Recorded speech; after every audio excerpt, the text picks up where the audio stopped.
यूकारी सकुर्गी। यूकारी योमियम north middle school की छात्रा थी, जहां एक अजीब श्राप ने कई दुखद मौतें पैदा की। दुर्भाग्य से वह भी इसका शिकार हो गई। डरावने तरीके से अपनी मौत से पहले यूकारी को दिल टूटने वाली खबर मिली कि उसकी मां अस्पताल में एक दुर्घटना में मर गई थी। वह बुरी तरह घबरा गई और पैनिक में क्लासरूम से बाहर भागी। जब वह स्कूल की सीढ़ियों से नीचे दौड़ रही थी तो उसके पास एक छाता था जिसका नुकीला धातु का सिरा था। फिर कुछ बहुत हॉरिफाइंग हुआ जब वो सीढ़ियों से नीचे दौड़ते हुए स्लिप हो गई। छाता उसके हाथ से फिसल गया और पहले जमीन पर उसके नुकीले सिरे से टकराया जो सीधा ऊपर की ओर था। जब वह आगे गिर पड़ी तो उसकी गला सीधे छाते के सिरे पर आ गया। यह दृश्य देखने में खास तौर पर दर्दनाक था क्योंकि यह इतना अनएक्सपेक्टेड था। जिस तरह वह मरी वह दोनों अनफॉर्चुनेट और हॉरिफाइंग था। सी की एक दयालु और देखभाल करने वाली लड़की थी जो जेल की मदद करने की कोशिश कर रही थी, लेकिन दुख की बात है कि वह जेल की अनियंत्रित शक्तियों का शिकार हो गई। जेल को अविश्वसनीय मानसिक क्षमताएं मिली थीं, लेकिन वह उन्हें नियंत्रित नहीं कर पा रहा था। उसका शरीर डरावने तरीके से बदलने लगा, बड़ा और अनियंत्रित होकर। सीकी ने उसे सांत्वना देने की कोशिश की। वह उसके पास बनी रही, भले ही बाकी सब डर गए थे, लेकिन जेल का शरीर लगातार एक्सपैंड होता रहा, एक विशाल मांसल राक्षस में बदलता हुआ। बिना इरादे के उसके बढ़ते शरीर ने सीकी को उसके अंदर फंसाया। वह उसके फैलते मांस के नीचे कुचली गई, भागने में असमर्थ। भले ही वह मदद के लिए चीखी, लेकिन जेल इसे रोक नहीं सका। वह पूरी तरह से उसके अनियंत्रित शक्तियों द्वारा निगल ली गई और सबसे घिनौने तरीकों में से एक में मर गई। उसकी मौत खास तौर पर दुखद थी क्योंकि वह केवल उस व्यक्ति की मदद करना चाहती थी जिससे वह प्यार करती थी। जोरेन ब्लिट्ज मिलेनियम संगठन के लिए काम करने वाली एक शक्तिशाली और क्रूर वैम्पायर थी। वह मजबूत थी, लेकिन उसने सरास विक्टोरिया को कम आंकने की गलती की। एक लड़ाई के दौरान जोरिन ने हेलिंग संगठन पर हमला किया, उम्मीद करते हुए कि वह अंदर सबको नष्ट कर देगी। उसने अपनी भ्रम पैदा करने वाली क्षमताओं का इस्तेमाल किया, अपने दुश्मनों को भ्रमित करने के लिए, उन्हें भयानक चीजें दिखाने के लिए। उसने यहाँ तक कि सरास को घायल किया, लेकिन उसे एहसास नहीं हुआ कि सरास कितनी घातक हो सकती है जब उसे ललकारा जाए। भारी नुकसान झेलने के बाद सरास आखिरकार टूट गई। उसने अपनी सारी वैम्पायर शक्ति निकाल दी, पहले से ज्यादा मजबूत और तेज हो गई। गुस्से से भरी उसने जोरिन पर अविश्वसनीय ताकत से हमला किया। सरस ने जोरिन को उठाया और दीवार से स्मैश कर दिया, उसके शरीर को कुचल दिया, लेकिन वह रुकी नहीं। सरास ने जोरिन का विशाल कांटा उठाया और उसे आधा काट दिया। उसके बाद भी सरास ने हमला जारी रखा, जोरिन के शरीर को पूरी तरह नष्ट कर दिया। जोरिन की मौत बेहद हिंसक और दर्दनाक थी। यह उसके इतने क्रूर होने के लिए एक राइट एंडिंग थी। पोप बालुस 3 हीरोज चर्च का लीडर था और उसे लगता था कि वह भगवान द्वारा चुना गया है। नौफूमी और अन्य हीरोज के खिलाफ अपनी लड़ाई में बालुस ने एक विशाल जादुई हमला इस्तेमाल किया जिसका नाम जज था। आकाश से एक विशाल प्रकाश का खंभा नीचे गिरा, जमीन को हिला दिया और उसके आसपास सब कुछ जला दिया। वह खड़ा रहा सोचते हुए कि वह जीत जाएगा। जैसे जैसे लड़ाई आगे बढ़ी, बालुस हारने लगा। वह हताश हो गया और अपने ही फॉलोअर्स से ऊर्जा चुरा ली लड़ाई जारी रखने के लिए। उसके लोग दर्द में चीखे जब उनके शरीर कमजोर और निर्जीव हो गए, लेकिन बालुस को परवाह नहीं थी। नौफूमी ने आखिरकार अपनी shield of Rath blood sacrifice skill इस्तेमाल की, जो एक घातक हमला था। एक आला आग का कर्ज बालुस के चारों ओर लिपट गया। वह पीड़ा में चीखा जब उसकी त्वचा जली और फटी।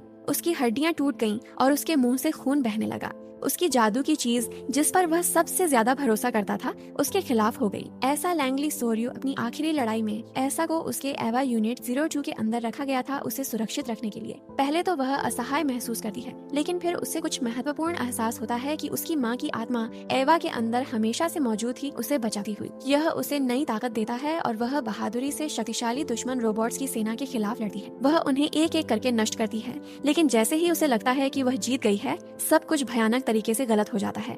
उसका एवा ऊर्जा से बाहर हो जाता है, उसे रक्षाहीन छोड़ दिया जाता है।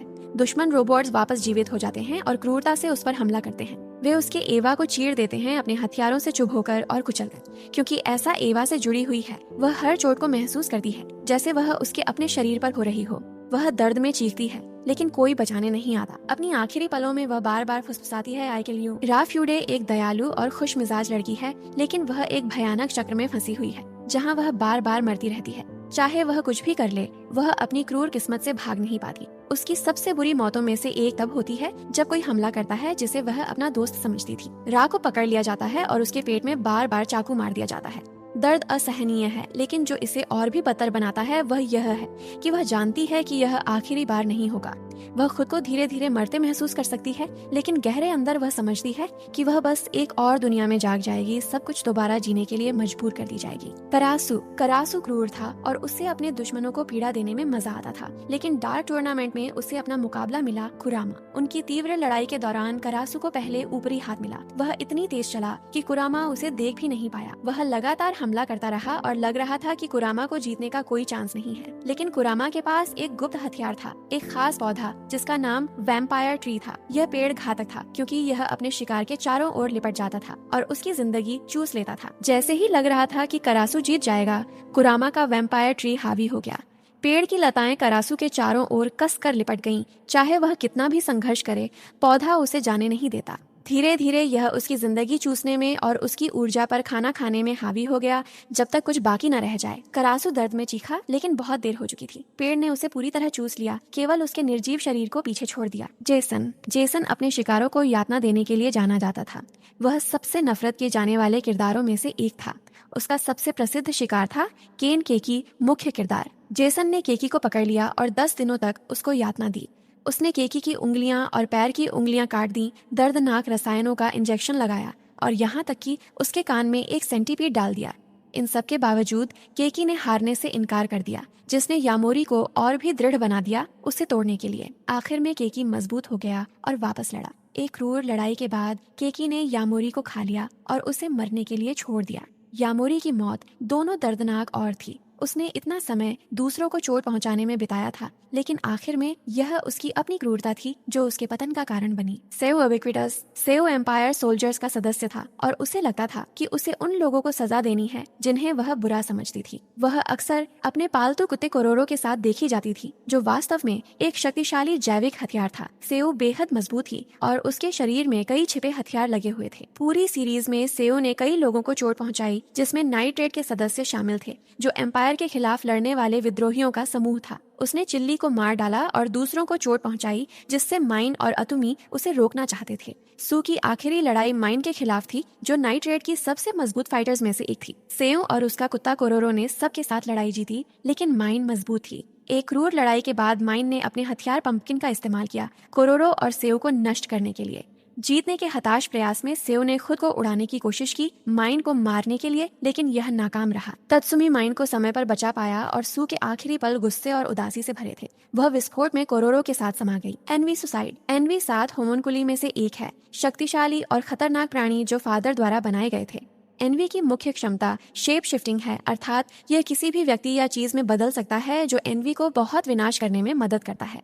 एनवी को दर्द और अराजकता पैदा करने में मजा आता है, खासकर लोगों की भावनाओं को मैनिपुलेट करके, लड़ाइयाँ और युद्ध पैदा करके। एनवी ने सबसे बुरी चीजों में से एक की थी इशवाल सिविल वॉर शुरू करना, जिससे कई मासूम जिंदगियां खो गईं। एनवी ने यहाँ तक कि एक बच्चे को मार डाला संघर्ष शुरू करने के लिए।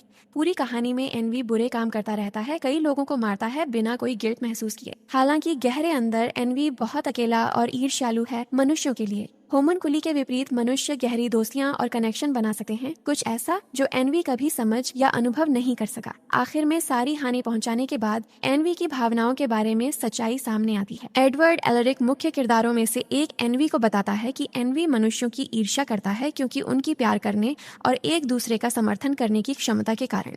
यह सच्चाई एनवी के लिए बहुत ज्यादा है।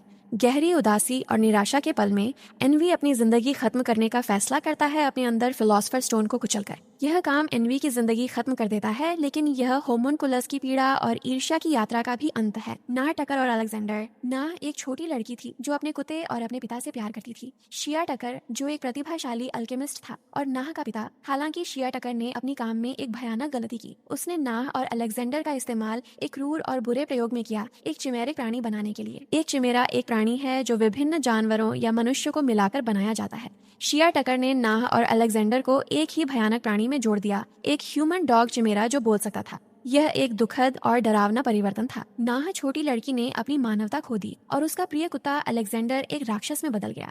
चिमेरा मदद के लिए चीखा अपने पिता को पुकारता रहा, लेकिन वह जो उसके साथ हुआ था उससे भाग नहीं सका।